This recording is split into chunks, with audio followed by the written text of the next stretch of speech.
იცის მგონია ბიჭობა ვისაც ერევი არ ჩობდე ბიჭს მაშინ დაგეძახებდი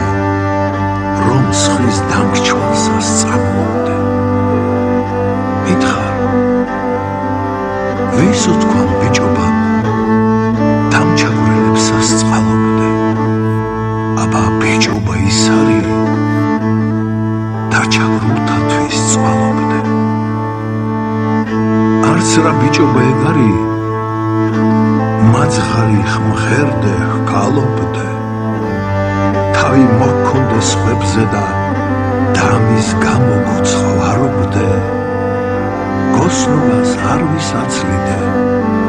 მუდამ ჰკვეხდე და სცხარობდე ბიჭს მაშინ